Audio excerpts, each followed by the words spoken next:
Welcome back to the program Power to Unite with Elvira. Part 2 na po ito ng aming magandang conversation with our special guest na walang iba kundi si Gaudencio Cardinal Rosales. Siya pong Archbishop Emeritus ng Archdiocese of Manila.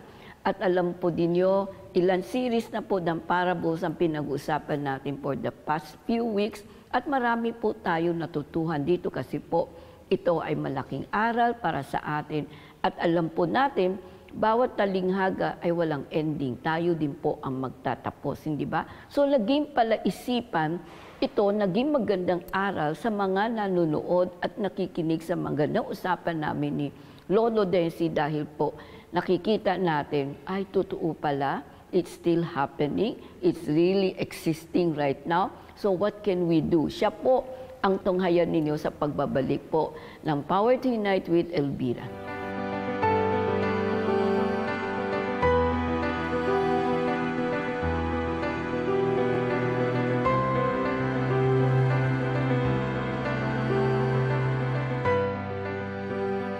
Lolo Densi, welcome back again sa part 2 na ating magandang conversation about the Good Samaritan na 3 personahe na napakaganda ng description mo, which is nakikita natin, isa tayo doon, no? And you have more to share for us to be awakened para magbago na tayo, para maging more responsible tayo so that we owe it to the people.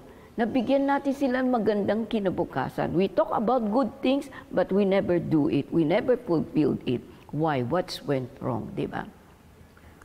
Salamat at ating may tutuloy itong ating pagninilay sa mabuting Samaritano. Nung nagdaan, 3 taong pinag-usapan natin eh. Yun naman sabi ni Jesus eh. Pare, Levita, Samaritano. Ngayon, dapat natin yung talagang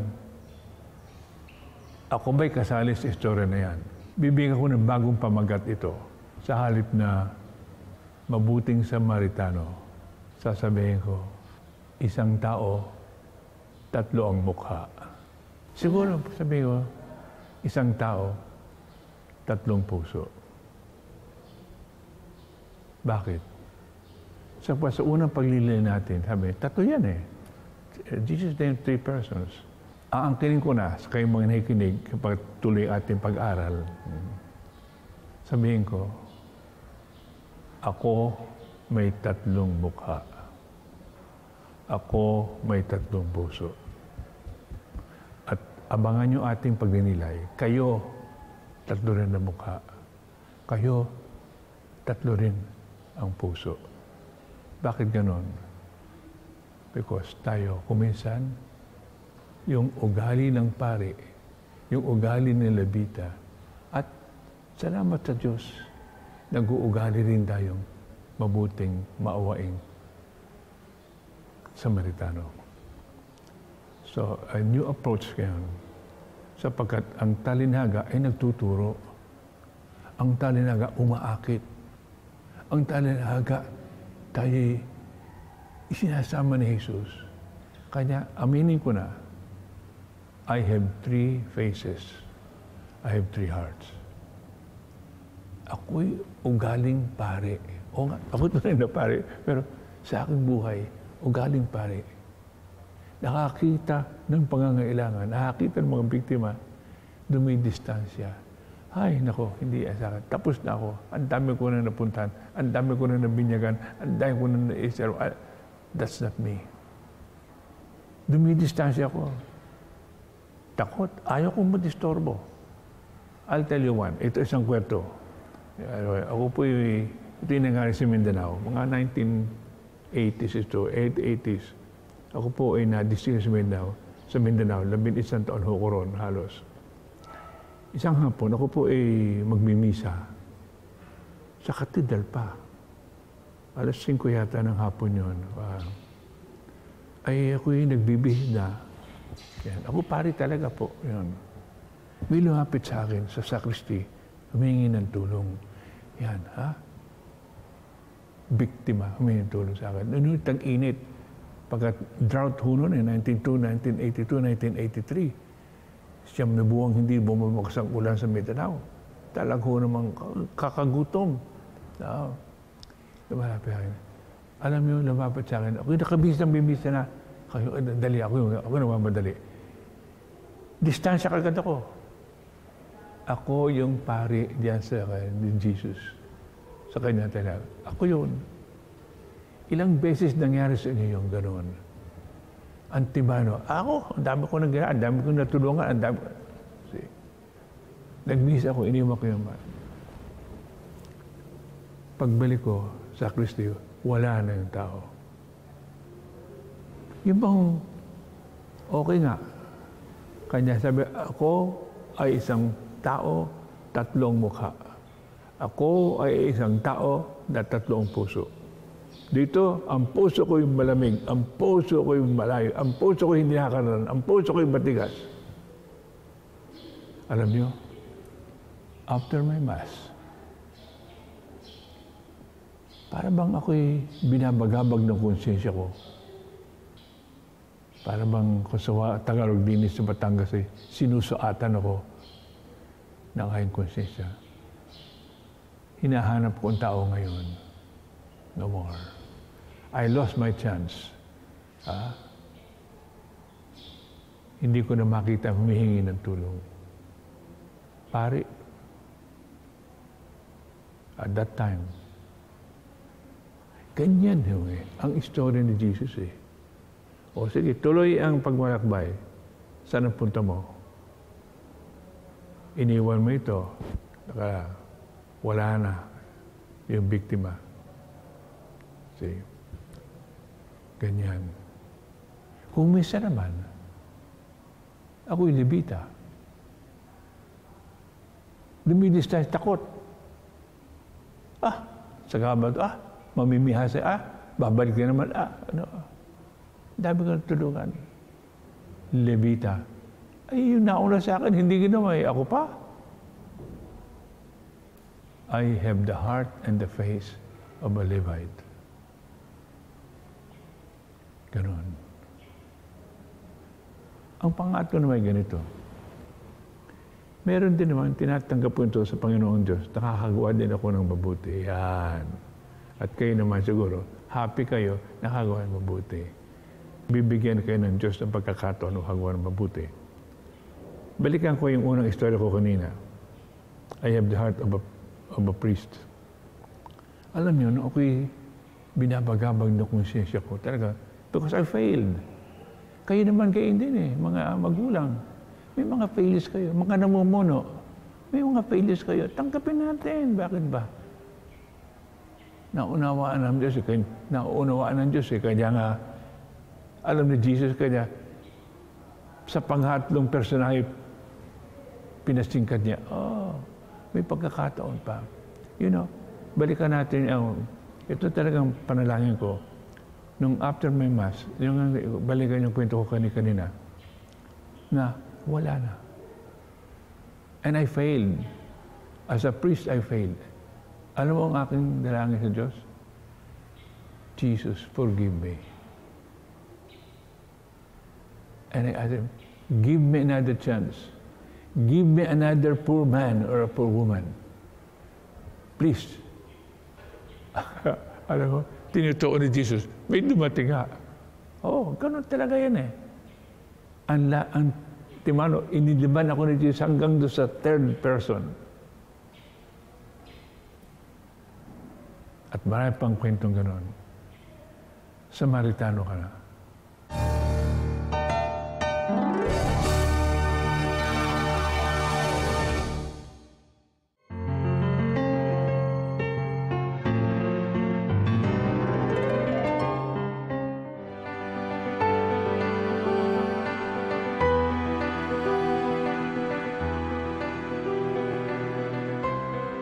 So, para makikita natin, Eminence, na dito pinapakita.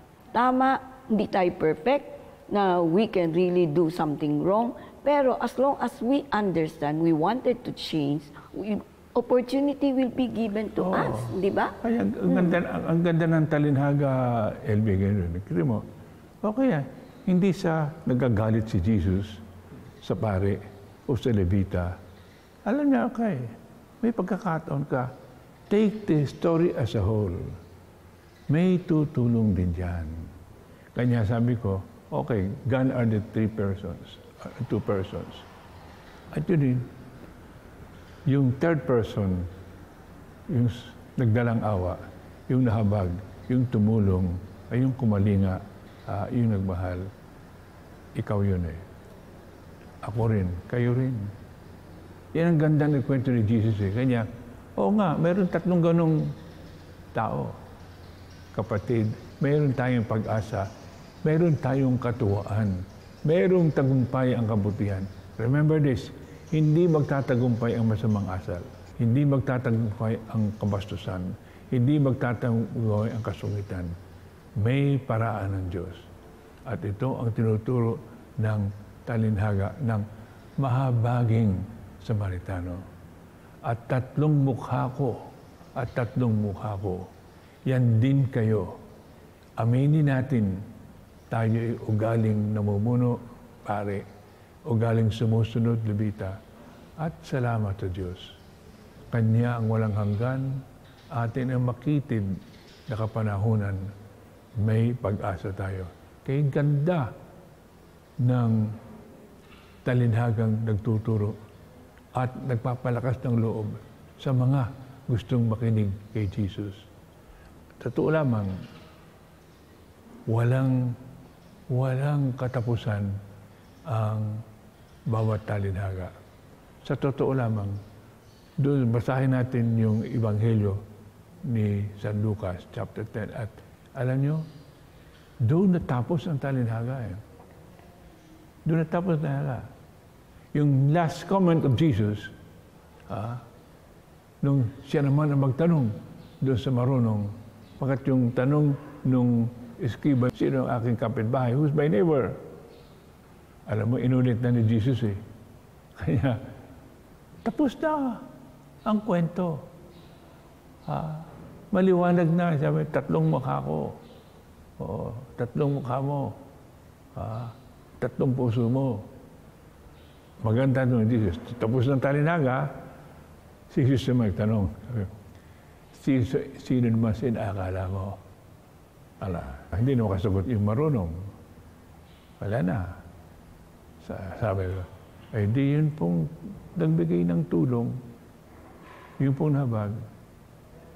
Outside already the parable, ang sabi ni Jesus, tinapusan niya yung salaysay ni Pedro. Ay di, gawin mo yun. God is so forgiving. Still alam niya, yung goodness in you, yung may puso ka, at the end of the day, yun ang mag-emerge as winner. Parang yung nangyari sa ni Eminence, di ba? Nabagabag ka, and you really want to do something positive, something good to recover. Yung ginawa mong pag-deny ng tulong, di ba? Ganun ang Diyos talaga eh. Kung minsan napapamangatan ang ating Panginoon Diyos sa God of many chances, ang Panginoon Diyos, magkamali ka, magkasala ka, He doesn't close the curtain. Kahit na nagpapakaloko, talagang nagkakuloko-lokohan ng isang tao, gano'n. At meron namang ganyan talaga. So, mababasa natin sa kasaysayan, may mga taon talagang, yun nga. Kaya, alam mo, hindi sinasara ng Diyos ang tilon, ang curtain. Hindi. Meron tayong may pag-asa. Balikan natin yung talinaga. Oo. Tingnan mo. Mali ang pare, mali ang lebita. Oo. Tinapos siya, mayroong may pangatong darating. On the ating pagnanay, yung persona ng biktima. Oo. Malay ko, anong klaseng tao yung biktima mo ito? Hindi sinabi ni Jesus, basta traveler lamang. Anong ginagawa niyan? Mabuti tao ba yan o masama? Nangangalakal ba yan? Bakit nagalak po na nag-isa? Yan ba mayroong bibilihin para sa kanyang pamilya? Yan ba may lilingkod? Tumatakas pa yan? I do not know. But the fact is that ang totoo ay siya ay napapunta sa kamay ng mga salarin. Pero yun nga, tingnan mo, pati siya, binigyan Diyos ng magandang ending. Ang istorya, maganda rin ang ending.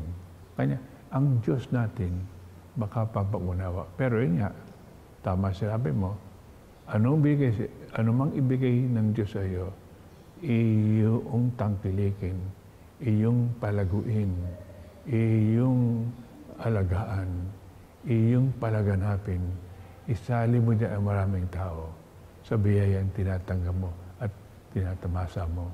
Ganyan ang Diyos eh. Kanya, malawak pa ang ibig sabihin itong kwento, itong intalinhaga na ito eh. Iyon kasaysayan natin lahat. Kanya, napapakaganda na ating pinagnilayan na ito. At sabi nga doon sa atin, yung una nating pinagnilayan eh, basta gumawa ka ng mabuti, wasak yung distansya. Wala na. That is the mystery and the power of goodness and charity. Gawan mo ng kabutihan, wala nang distansya. Mag-distansyang ideolohiya? No, wala yan. Hindi kayang lansagin yan. Kabutihan, kasyang lansagin ng filosofiya, hindi maaari. Distansya, kayang wasakin ng krimen, hindi maaari. In the long run, charity can unite. And once, yung kasabihan, once you do it, take the risk of being good and charitable. Take the risk of loving. Hindi ka magkakamali. Charity will never make a mistake. Love will never be sorry. No. Kanya yan ang magandang turo sa atin. Magandang ending.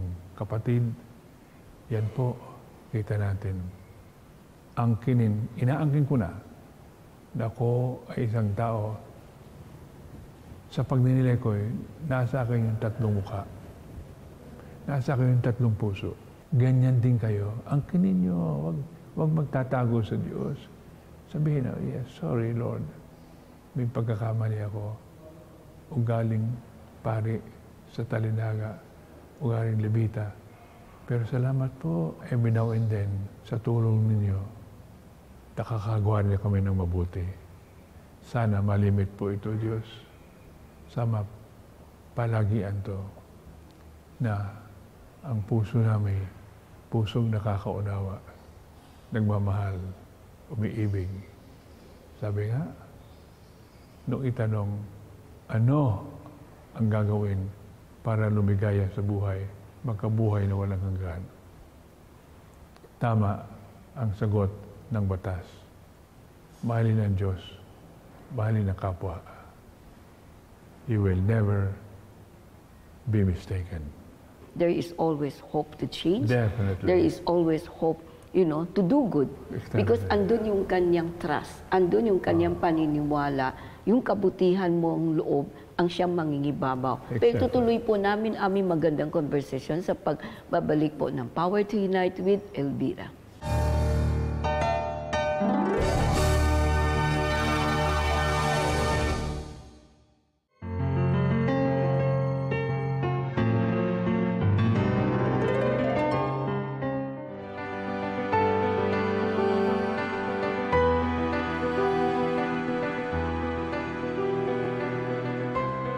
Lolo Densi, napakaganda ng characterization ng The Good Samaritan. No? So, what do you think and what will be your message to the Filipino televiewers? Matapos po na ating napagnilayan, dalawang ulit itong talinhaga ng mabuting Samaritano o mahabaging tao, ay siguro ang huling wika ko sa episode na ito, pangyayaring ito ay, oo nga, at ang kwento ni Jesus ay patama doon sa nagtanong. Opo. At oo nga, at meron gumamit siya ng tatlong ugali. Pare, Levita, at saka yung Samaritano. Siguro ang mensahe nito ay para sa ating kabutihan. May pamilya kayo, guro kayo, may mga eskwela kayo, nangangalakal kayo, may tindahan kayo, namumuno kayo sa bayan o sa barangay man lang, o mataas ba ng katungkulan sa pangangalaga sa tao, pamahalaan. Ang kanina natin itong totoong kwento ni Jesus na oo nga, 3 persona. Di sa ating huling paglay, yung 3 persona nasa sa atin. May papel yan sa ating buhay. May puso tayong malapari diyan sa nangangalaga, namumuno. May puso tayong libita, parang lay person na gustong tumulong, nagayon din, naging masungit dahil sa inaangkin natin. At meron din naman tayong, salamat to Diyos, meron tayong pagkakataong nakakagawa ng mabuti. Thank God for that. Pero nasa atin pong lahat na ugali yan eh.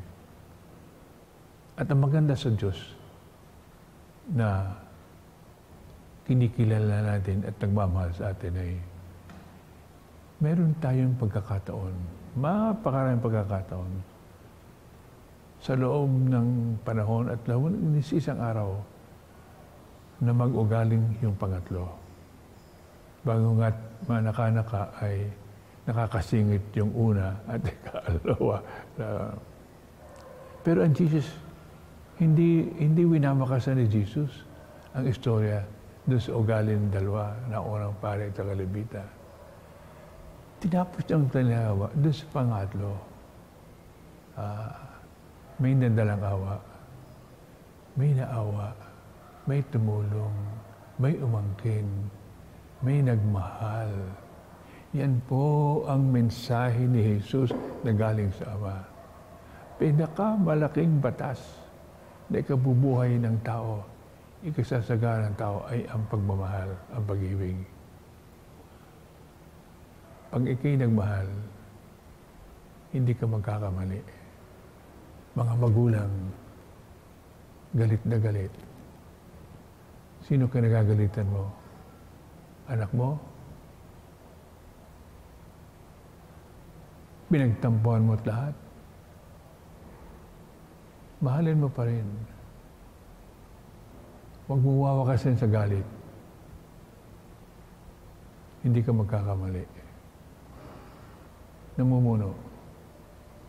Sa eskwelahan, sa pamahalaan, masama ang loob mo. Hindi natupad ang gusto mo. May tampo ang pinamamahalaan mo. May galit ka. Sa halip na padamihin mo ang galit. Bintang dini, bintang doon, masama salita. Pwede ba? Samahan mo ng konting pagmamahal. Napakaganda ng sharing po ni His Eminence Cardinal Gaudencio Cardinal Rosales, Archbishop Emeritus po ng Archdiocese Manila, na sana itong parables ng Good Samaritans, you know who you are, where you will be at the end of the day. Pero ang importante dito, God is telling us there is always a chance for you to repent. You know, there is a chance for you to change towards the better, because He believes there is goodness in you. At itong kabutihan loob mo, sana yan ang magibabaw. At kung ikaw ay pinalad maging leader, do your job, do your responsibility well. Kung ikaw ay isang followers, wag naman yung susunod-sunod kahit na mali. Mag-isip din po. Be a good follower in the right way. At kung ikaw ay good Samaritan, continue doing that, because this is what God expected from each one of us. Hanggang sa muli, dito po sa programa ng Power to Unite with Elvira.